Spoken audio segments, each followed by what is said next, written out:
오늘의 말씀은 미가서 4장 1절에서 3절의 말씀을 보도록 하겠습니다. 말일에 이르러는 여호와의 전에 산이 산들의 꼭대기에 굳게 서며 작은 산둘리에 뛰어나고 민족들이 그리로 몰려갈 것이라. 곧 많은 이방이 가며 이르기를 오라 우리가 여호와의 산에 올라가서 야곱의 하나님의 전에 이르자. 그가 그 도로 우리에게 가르치실 것이라. 우리가 그 길로 행하리라 하리니 이는 율법이 시온에서부터 나올 것이요 여호와의 말씀이 예루살렘에서부터 나올 것임이라. 그가 많은 민족 중에 심판하시며 먼 곳 강한 이방을 판결하시리니 무리가 그 칼을 쳐서 보습을 만들고 창을 쳐서 낫을 만들 것이며 이 나라와 저 나라가 다시는 칼을 들고 서로 치지 아니하며 다시는 전쟁을 연습하지 아니하고. 아멘. 10여 년 전에 세계에서 가장 아름다운 곳 중에 하나인 발리에 폭탄 테러가 있었습니다. 저는 발리를 가보지 못했지만 발리를 다녀오신 분들의 말에 의하면 정말 아름답고 깨끗하고 사람이 살기 좋은 곳이다, 이렇게 말을 합니다. 마치 천국과 같다 그래요. 하지만 이슬람 무장단체가 그 발리 나이트클럽에 폭탄을 터트림으로 말미암아 천국과 같은 발리는 순식간에 생지옥으로 바뀌고 말았습니다. 우리의 인생에서 건강하고 돈이 많고 시간적인 여유가 있고 또 영원히 살 수만 있다면 이런 사람에게 세상은 천국과 같을 것입니다. 그러나 인생에는 우리가 상상하지도 못했던 무시무시한 일들이 일어납니다. 질병이 생깁니다. 아무리 돈이 많아도 절대 질병을 극복할 수 없다는 진리를 우리는 알아야 합니다. 스티브 잡스 같은 사람은 세계에서 돈이 가장 많은 사람 중에 한 사람 아니었습니까? 그러나 그 사람이 54살이라는 나이에 암 때문에 목숨을 잃지 않았습니까? 질병이 찾아오면 아무리 이 세상을 천국처럼 살 수 있다라고 생각하는 사람도 생지옥이 되고 맙니다. 인류는 많은 질병을 극복해 왔고 또한 불가능한 일들을 이루며 살아왔습니다. 하지만 죽음을 극복할 수가 없습니다. 일단 죽음이 찾아오면 인생에 있어서 행복을 잃게 되어집니다. 우크라이나와 러시아의 싸움으로 말미암아 우크라이나의 키예프가 점령당하고 수없이 많은 사람이 죽고 재산, 삶의 터전을 다 잃어버렸습니다. 키예프는 정말 살기 좋은 그런 땅이었습니다. 하지만 전쟁으로 말미암아 그곳은 사람이 더 이상 행복하게 살 수 없는 가난, 빈곤, 슬픔, 통곡의 땅으로 바뀌고 말았습니다. 일본의 동일본 지진에 의한 쓰나미가 몰려오고 그리고 원전이 파괴되면서 동일본은 그렇게 깨끗하고 살기 좋은 동네였지만 지금은 사람이 살아갈 수 없는 폐허가 되고 말았습니다. 우리 인생에서는 순간 자칫 잘못하면 한순간에 모든 행복을 이룰 수 있는 가능성들이 항상 도사리고 있습니다. 우리는 지난 70여 년 동안 한국전쟁 이후에 평화와 번영의 시기를 살아왔습니다.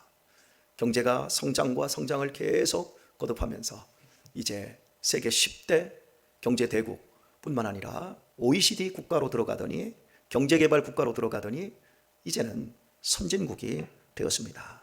이 모든 과정은 하나님의 은혜가 폭포처럼 임했기 때문입니다. 이미 어제 그저께도 함께 살펴보았지만 새마을 운동, 박정희 대통령이라고 하는 한 리더에 의해서 주도가 되고 그리고 새마을 운동으로 말미암아 이민족이 근면하고 성실하고 또한 경제 발전을 이루고 가난을 극복했다라고 이야기를 하지만 그 정말 중요한 그 이면에는 한국 교회가 성장하고 그리고 많은 그 교회에서의 사역들 속에서 특별히 교육사업, 사람들의 정신을 리더로 다 바꾸는 이런 일들이 일어났던 것이었습니다. 식민지 교육으로는 리더가 만들어내질 수 없어요. 그저 지시하면 그 지시에 따르고 월급이나 받으면서 자기 밥그릇만 채우는 그 삶, 절대 창조정신, 개척정신, 공동체정신, 나누고 베풀고 이런 삶을 절대 식민지배 교육 속에서는 이걸 가질 수 없습니다. 그러나 교회가 하나님의 말씀을 통해서 할 수 있다. 믿는 자에게는 능치 못할 것이 없다. 요셉이나 다윗의 인생의 그 가난과 고통과 연단의 세월 속에서도 말씀을 붙들고 일어났던 이런 수많은 하나님의 말씀의 감동들이 이 시대의 그리스도인들을 깨웠고, 가난이라고 하는 그 폐허 속에서 대한민국은 이렇게 성장할 수 있게 된 것입니다. 오늘 읽은 말씀은 그런 모든 과정들을 우리에게 말씀으로 보여주고 있는 겁니다. 그래서 이방인들까지 하나님의 도를 배우게 되어지고 그 길로 행하게 되어질 때 하나님의 말씀이 교회로부터 흘러나오고 그것이 이 사회로 흘러 들어갈 때 일어날 수 있는 그 놀라운 축복, 이미 한국교회가 경험을 했습니다. 그런데 여기에서 우리가 조금 더 나아가야 될 것은 3절입니다. 그가 많은 민족 중에 심판하시며 먼 곳 강한 이방을 판결하시리니 말씀합니다. 많은 민족들을 심판을 해야 됩니다. 요한복음 14장에 보게 되면 예수님께서 오셔서 그가 죄에 대하여 의에 대하여 심판한다. 죄가 무엇입니까? 하나님을 믿지 않은 것이요. 의가 무엇입니까? 하나님의 아들이 이 땅에 오셔서 죽지 않고는 누구도 온전해질 수 없는 이러한 심판을 하나님이 하시겠다고 말씀을 했습니다. 그런 것처럼 그가 많은 민족 중에 심판하시며 먼 곳 강한 이방을 판결하시리니, 이렇게 하나님이 사람들을 통치하시고 사람들에게 복음의 은택을 주시지 않으면 아무리 경제 성장이 일어나고 아무리 배부르고 등 따시다 할지라도 이 세상에 행복은 없는 겁니다. 진짜 행복은 사람이 하나님을 알게 되어지는 것과 드디어 하나님을 더 많이 알게 되어질 때 그분의 은택 속에 우리의 마음이 부드러워지고, 그리고 살아가는 모든 삶을 건강하고 행복하게 살 수 있게 되어지는 겁니다. 그래서 그리스도께서 이 땅에 오셔서 당신의 몸을 십자가의 제단에 바치셔서 우리를 심판하신 겁니다. 우리의 심판이, 우리가 받을 지옥의 심판을 예수님은 십자가에서 받으신 것입니다. 그리고 모든 이방들이 이 십자가로 말미암아 판결을 받을 때 그때 일어나는 위대한 일들은 바로 뒤에서 이어지고 있습니다. 무리가 그 칼을 쳐서 보습을 만들고 창을 쳐서 낫을 만들 것이며 이 나라와 저 나라가 다시는 칼을 들고 서로 치지 아니하며 다시는 전쟁을 연습하지 아니하고, 이렇게 말씀합니다. 지금까지 사용했던 칼, 사람을 죽이는 칼을 가지고 삽을 만드는 겁니다.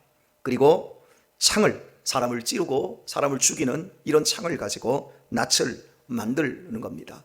농사 도구로 사용하는 거죠. 결국 농사에만 집중하면 된다는 거예요. 남의 걸 뺏을 필요가 없다는 거예요. 시기와 증오와 미움과 욕심을 낼 필요가 없다는 거예요. 하나님의 말씀이 우리 안에 임하고 우리가 하나님의 도를 배우게 되어질 때 예수 그리스도께서 지옥의 심판을 십자가로 말미암아 당하신 것을 믿는 사람들의 마음에는 더 이상 경쟁심과 다른 이들을 억누르고 죽여서라도 높아지려고 할 필요가 없어진다는 거예요. 왜냐하면 위로부터 하나님의 은혜가 공급되기 때문입니다. 우리 아들들하고 제가 이제 책을 읽어주고 많은 이야기들을 나누게 되어지는데, 그때 우리 유민이가 이런 그 질문을 했었어요. 우리나라의 예산 가운데 가장 많이 들어가는 것은 국방비다. 그리고 전 세계에 미국이나 러시아나 중국 또 일본 이런 모든 나라들이 강대국이라고 하는 나라들의 가장 많은 돈은 국방비로 들어간다. 무기를 개발하고 무기를 사고 군대를 운용하는데 재산이, 그 많은 재산이 들어간다. 이런 이야기를 제가 이제 해 주었습니다. 그리고 우리나라에서도 국방비가 가장 많이 들어가는데 이 국방비만 국방비로 쓰지 않고 전쟁 무기, 전쟁하는 연습에 쓰지 않고 이걸 국민들에게 나눠주면 우리 국민들은 지금보다 3배는 더 잘 먹고 잘 살고 부유하게 되어진다. 이런 이야기를 했더니 유민이가 이런 말을 했어요. 아버지, 아니 그렇게 좋은 길이 있는데 왜 그렇게 안 해요? 국방비를 안 쓰면 되잖아요. 그래서 제가 그래 맞다, 이렇게 제가 이제 동의를 해주면서, 참 어린아이들도 아는 그 지식 아니겠습니까? 국방비 안 쓰면 되잖아요. 그런데 왜 국방비를 계속해서 써야 되지요? 더 늘려야 되지요? 그것은 우리를 해하려는 적이 있기 때문에 그런 거예요. 우리의 주적이 북한이냐 아니냐 막 따져도 실은 북한은 우리에게 상당한 엄청난 위협을 주고 있지 않습니까? 일본이 우리에게 우방이냐 아니면 우리에게 적이냐 이야기를 해도 우리 독도 문제 가지고 다투는 거 보십시오. 역사의 왜곡된 부분을 가지고 보십시오. 그리고 자위대가 무장하고 해외 파병까지 이제 국회에서 모두 통과시켜 놓았기 때문에 자칫 잘못하면 일제강점기 시절, 임진왜란 시절로 돌아가지 말라는 법이 어디 있습니까? 그러니까 우리나라도 무장을 해야 되겠죠. 저 중국이 항공모함을 만들고 군사 강국 대국의 길 그렇게 가면서 미국하고 지금 부딪히기 일보 직전에 와 있지 않습니까? 그러니까 우리나라도 군비를 축소할 수가 없고 더욱더 무기 개발을 해야 된다. 이러면서 이 국방비를 더 많이 쓰고 있는 현실입니다. 이런 복합적인 관계를 고려하지 않는 우리 유민이는 그 국방비 안 쓰면 되잖아요. 이렇게 얘기했을 때 제가 이런 역학적인 관계를 유민이한테 다시 이야기를 해주면서 우리 문제가 아니라 다른 나라들의 문제 때문에 우리도 국방비를 늘릴 수밖에 없는 것이다. 그랬더니 아니 그러면 중국도 국방비를 줄이고 북한도 국방비를 줄이고 미국도 국방비를 줄이고 다 줄이면 되잖아요. 말이야 좋죠. 그런데 문제가 그렇게 간단하지 않지 않습니까? 하지만 저는 유민이의 이야기를 들으면서 12살 먹은 애보다 경제학자, 사회학자 그 어떤 뛰어난 정치인이라 할지라도 못하구나. 왜 사람이 12살 아이보다 못하는 것입니까? 그것은 바로 죄 때문입니다. 죄는 우리로 하여금 끊임없이 커지기를 원합니다. 죄는 하나님을 떠난 마음입니다. 죄는 하나님과 아무런 상관없이 자기가 하나님이 되려고 하는 상태인 겁니다.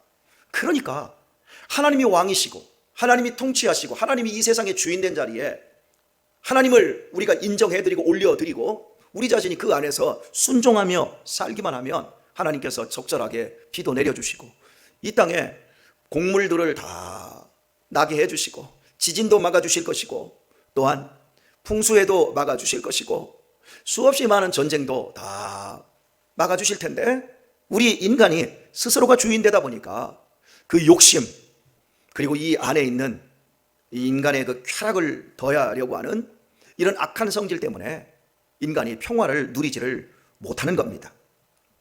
우리나라에 지금 인구 문제가 심각하지 않습니까? 인구 문제 단번에 해결할 수 있는 일은 통일되면 그만인 거예요. 딱 통일이 되면 북한의 인구와 남한의 인구가 그리고 북한 사람들은 아이들을 많이 낳잖아요.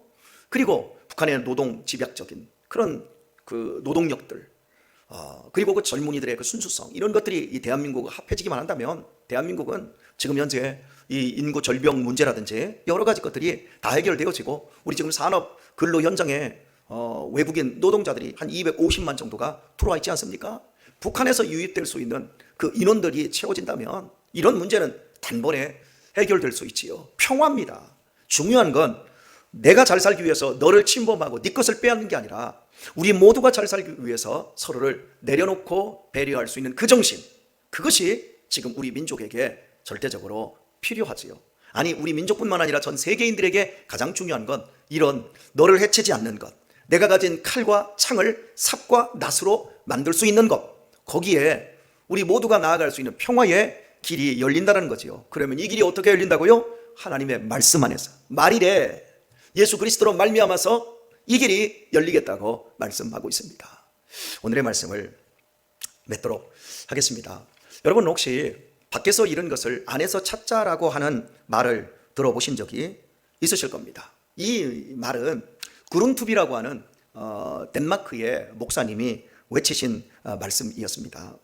덴마크는 지금 굉장히 작은 나라잖아요. 하지만 이 유럽이 중세 시대 이렇게 막 다 찢어지고 이제 종교 개혁 시대를 넘으면서 막 찢어지고 왕가를 중심으로 이렇게 나누어졌을 때 이 결국 덴마크는 굉장히 큰 나라였어요. 지금의 노르웨이라든지 벨기에라든지 이런 나라들까지 다 아우르는 또 지금 현재 독일의 북부까지 다 아우르는 굉장히 큰 나라였는데 1841년이었나요? 전쟁을 한번 잘못함으로 말미암아 나라가 완전히 영토를 다 빼앗기고 지금 현재 덴마크라고 하는 그 북방부 쪽에 조그만 지역으로 축소가 되게 되었습니다. 그리고 덴마크는 기후와 토양이 굉장히 좋지 않습니다. 우리나라는 기후와 토양이 굉장히 좋은 나라예요.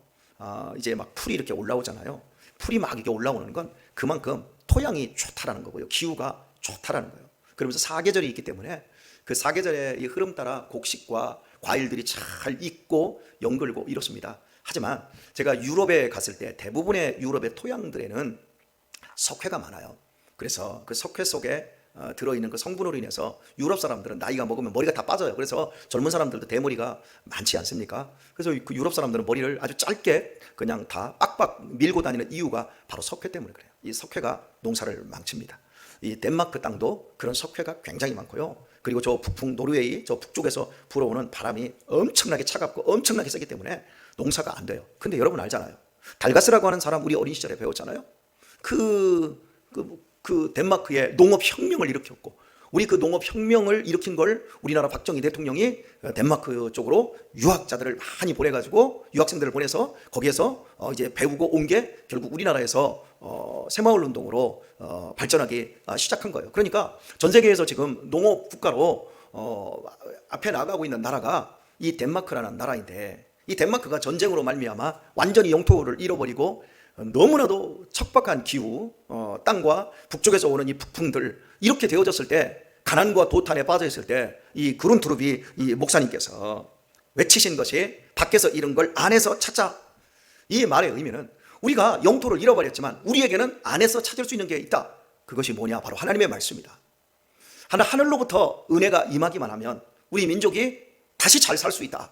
이렇게 외치면서 사람들의 정신을 깨우기 시작한 겁니다. 그래서 말씀에 순종하자 그랬을 때 크리스텐 홀이라고 하는 이 교사 한 사람이 이 말씀을 알아들어요.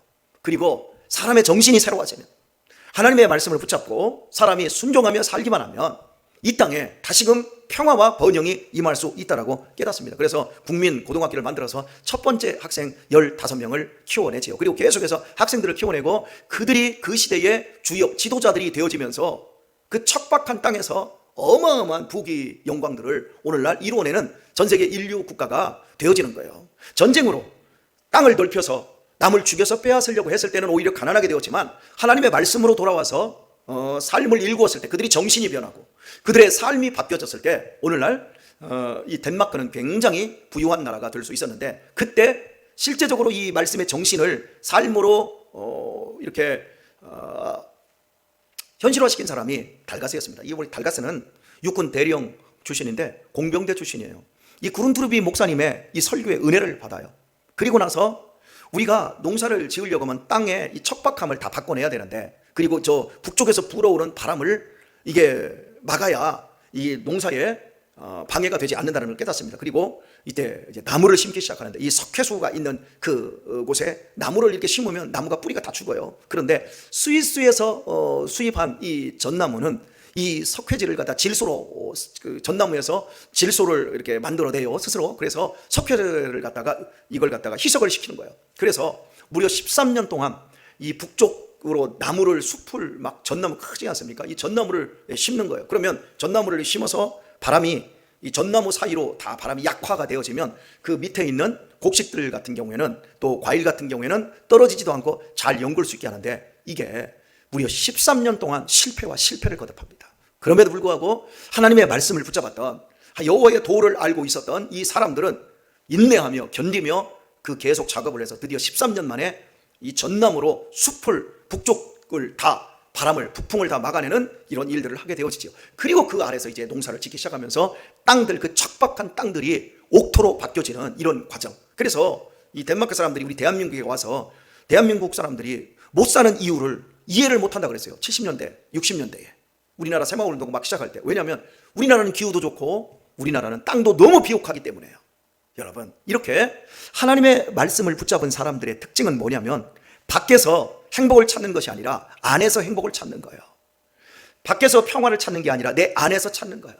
칼과 창을 삽과 낫으로 바꿔낼 수 있어야 되는 거예요. 여러분이 지금 행복을 위해서 여러분이 어디에서 무엇을 찾고 계십니까? 기억하십시오. 오직 하나님의 말씀 안에서 순종하며 행복을 찾아가시길 바랍니다. 진정한 평화는 여러분의 내면이 하나님의 말씀으로 바뀌는 겁니다. 그때 여러분 안에 있는 창은 낫으로 변할 것이고 여러분 안에 있는 칼은 삽으로 변할 것입니다. 그래서 여러분이 무슨 일을 하든 어떤 일을 하든 결국 평화를 만들어가는 진짜 행복한 인생을 살게 될 것입니다. 오늘도 이 멋진 삶, 누구를 죽이고 누구 것을 빼앗는 삶이 아닌 내 것을 나누어 주고 하늘로부터, 내 안으로부터 행복을 받아가고 찾아가는 우리 귀한 성도님들 다 되시기를 예수님의 이름으로 축원합니다.